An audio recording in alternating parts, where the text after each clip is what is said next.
ආයෝ මෙය බලන්න අපෝරුයි කොහොමද මේකෙන් එන මුල් ගණන බලන්ඩ අදම ඔයට පෙන්වන්න යන්නේ කොහොමද ලෙමන් ගස් අලිගැට පේර ඇපල් සහ තවත් බොහෝ පළතුරු ගස් සරල ප්ලාස්ටික් බෝතලයක් පර්ලිටා සහ ස්වයංක්‍රියවම ජලය ලැබෙන පද්ධතියක් භාවිතා කරලා බිජ්ජු කන්නේ කියඩ හොඳම දේනම් මේක සම්පූර්ණයම නොමිලේ වගේම ඔයාට දැම්මම ගෙදරින්දල කරන්න පුල්ලන් කියන එකයි ඒක කොච්චර සරලද කියලා බල්ල ඉවර වෙද්දී ඔයා හිතනා ඇති මම මෙච්චර කාලයකට මේම කරන්න හිතුවෙල ඇත්තේ ඇයිද කියලා අපි දැම්මම ආරම්භ කරව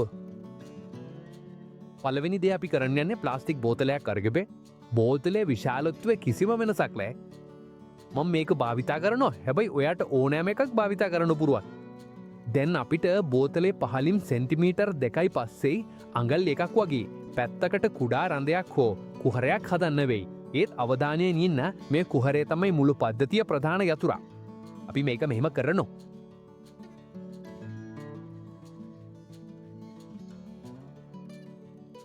දැන් අපි බෝතලේ ඉහළ කොටස කපන යනවා.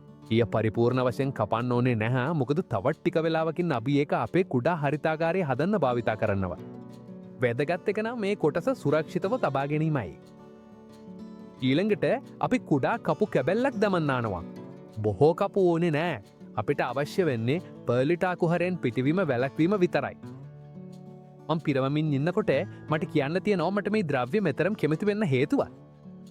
බොහෝ විට කඳකොට සසාර්ථක වෙනවා ඉතා සරල හේතුවක් නිසා ඒවා වියලි වෙනවා හු පසුව පලිගන්නවා. පර්ලිටා දෙකම වැළැක්වීමට ඉතා හොඳින් උදව් කරනවා. මොකද ඒක දෙතමනය තබාගන්නවා ඒත් එකවර වාතයත් හොඳින් ගමන් කරන්න දෙනවා. බලාගන්න කොහොමද මේක වෙලා තියෙන කියලා. පහළ කොටසේ අපිට තියෙන්නේ අපේ ජල තැන්පතය ඒකට ඉහලින්ම පර්ලිටයික වගේ පාලමක් වගේ ක්‍රියා කරමින් තෙතමනය අඩු ලෙස ඉහලට ගෙන යනවා. සරලව කියනවනං ජලය සොයංක්‍රීයව කපිලාරි ක්‍රියාවෙන් ඉහලට යනවා. එය කියන්නේ අපිට කඳ කොටස් වටා නිතර තෙතමනය තියෙනව කියලා. නිතරම ජලය දමන්න ඕන නැතිව. දැන් අපි වීඩියෝය ප්‍රධාන චරිත වෙත යනු. මෙම අවස්ථාවේදී මම භාවිතා කරන්නේ ලෙමන් ගස් කඳ කොටසක්, අලිගැට පේර කඳ කොටසක් සහ ඇපල් ගස් කඳ කොටසක්. මම මේ වර්ග තුන තෝරගත්තේ වෙනස් වෙනස් තත්වයන් නියෝජනය කරන නිසායි. ලෙමන් ගස සාමාන්‍යයෙන් හොඳට ප්‍රතිචාර දක්වනවා. ඇපල් ගස නම් ටිකක් අමාරු වෙනවා. අලිගැට පේර නම් බොහෝ දෙනෙක් අමාරු කියලා හිතන පළතුරු ගස් වලින් එකක්. එම නිසාම මට මේවා එකටම පෙන්වන්න කැමැති. පළමුව කරන්න ඕනේ පිරිසිදු කපීමක්. අනේකයක් කරන්න ඕන්ද? පිරිසිදු කපීමක් සහ හොඳින් තීක්ෂණ කරන ලද මෙවලමක් බොහෝ වෙලාවට අන්තර්ජාලයේ තියෙන බොහෝ උපායන්ට වඩා වැදගත්. ඊළඟට අපි පහළ කොළ ඉවත් කරන්න යන්නේ. මතක තබාගන්න අපිට තාම මූල නෑ. ඒ නිසා පළමු දවස්වලදී පැලේ අත්‍යවශ්‍යයට වඩා වැඩි වතුරක් නැතිවීම වැළැක්විය යුතුයි. දැන් අපි කඳ කොටසේ පතුල සකස් කරලා යන්නේ. මම කපන ලද තැනට සිජුවම අලෝවේරා ටිකක් යොදන්නේ. අලෝවේරා තුල තියෙන ස්වභාවික සංයෝග පැලයේ මේ කොටස තෙතමනයෙන් තබාගන්න උදව් කරනවා. ඒ වගේම මුල්වීමේ පළමු අදියරවලදී වැදගත් විය හැකි ද්‍රව්‍යත් ලබා දෙනවා. අලෝවේරා තට්ටුව යොදාගත් පසු අපි කපන ලද තැනට පොඩි කුරුඳු තලක් දමන්නේ. ඉතින් මේකෙන් අපි අමතර ආරක්ෂාවක් හදාගන්නවා ඉන්දිවර්ගවලට එරෙහිවා. විශේෂයෙන්ම අද අපි හදන්න යන උසස් තෙතමනයක් තියෙන පරිසරයක වැඩ කරන වෙලාවට මේක වැදගත්. මේක කරලා ඉවරුනාම දැන් පද්ධතිය තෙතමනයෙන් තබන්න වෙලාවයි. ඒකට අපි පර්ලිටාවට ජලය දමා බෝතලේ ඇතුලේ හදපු පහළ ටැංකිය පිරවන්න යනවා. මේක ඉතා සරලයි. අපි ටික ටික වතුර දමනවා පටන් ගත්තාම පළවෙනි කරපු පැත්තේ රන්දුවෙන් වතුර එන්න පටන් ගන්නවා කියලා බලනතුරු. ඉතින් පද්ධතිය ඇතුලේ හරි තෙතමනේ තියෙනවා කියලා බලලා ඉවර වුණාම දැන් කපපු කොළ ඇතුලට දාන්න වෙලාවයි. මේක ඉතාම සරලයි. අපිට කරන්න තියෙන්නේ ඒවා පර්ලිටාව ඇතුලට සෙමින් තල්ලු කරලා කපපු කොළේ පතුල අපි කලින් හදපු පැත්තේ රන්දුවට සමාන උසකට තියෙන තුරුයි. ඒව ගොඩක් ගැඹුරට පතුලට දාන්න අවශ්‍ය නෑ. වැදගත් දේ වන්නේ ඒවා හොඳට තියාගෙන පර්ලිටාවට හඳින් සම්බන්ධ වෙලා තියෙනවා කියලා බලන එකයි. එහෙම කරලා තියෙනවා නම් පර්ලිටාවේ තෙතමනය සම්පූර්ණයෙන්ම ලබා ගන්න පුළුවන්. ඔයාට මතකද අපි කලින් කපපු බෝතලේ ඉහළ කොටස ගැන? අපි කිව්වේත් ඒකින් අපිට කුඩා උද්භිද ශාලාවක් හදන්න පුළුවන් කියලා. හරි.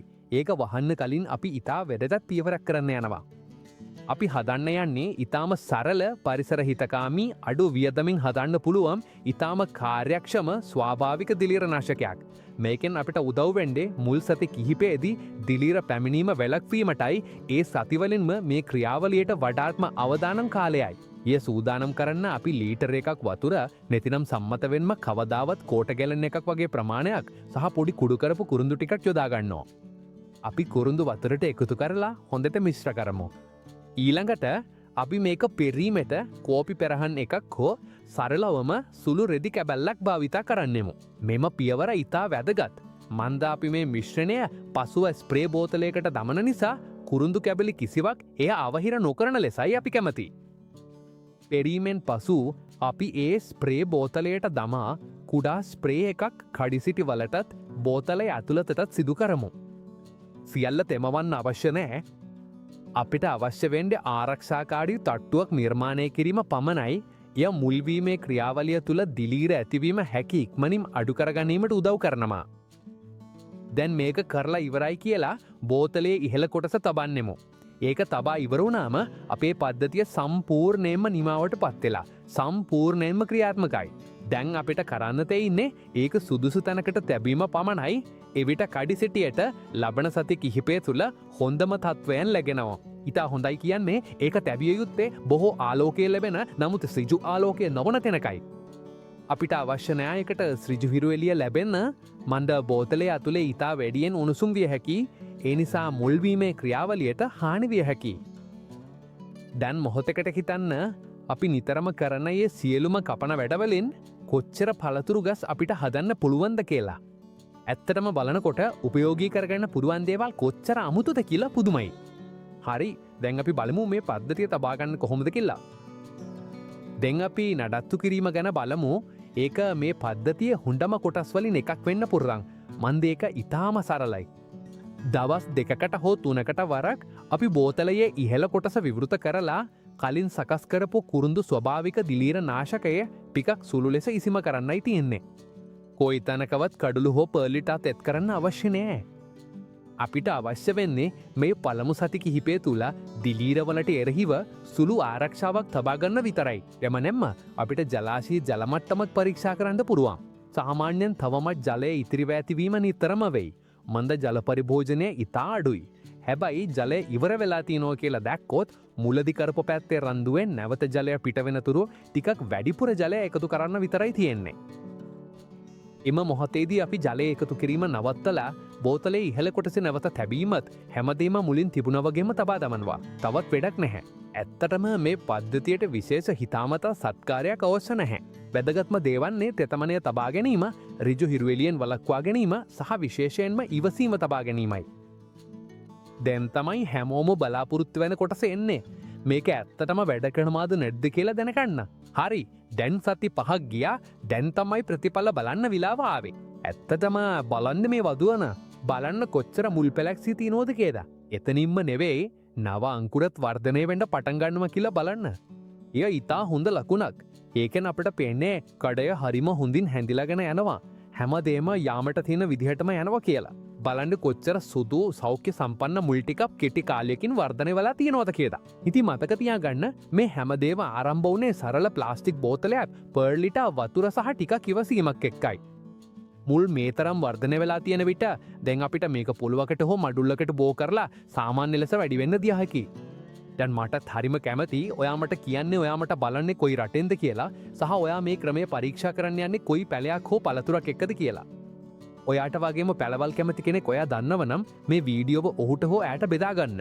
මට විශ්වාසයි ඔහුට හරිම උපකාරී වෙයි කියලා. තවමත් ඔයා channel එකට subscribe කරලා නැත්නම් දැන්ම subscribe කරන්න.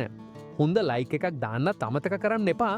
ඒ කුඩා ක්‍රියාවෙන් මේ අන්තර්ගතයේ තවත් බොහෝ දෙනෙක්ට ළඟා වෙන්න උදව් වෙනවා. අපිටත් මේ වගේ තාක්ෂණික ක්‍රම ලොව පුරා උද්‍යානයේ රසිකයන්ට බෙදාගන්න ඉඩ ලැබෙනවා. ඒ නිසා මෙතෙක් පැමිණි ඔබට ගොඩක් ස්තුතියි. අපි ඊළඟ වීඩියෝයේදී හමුවෙමු.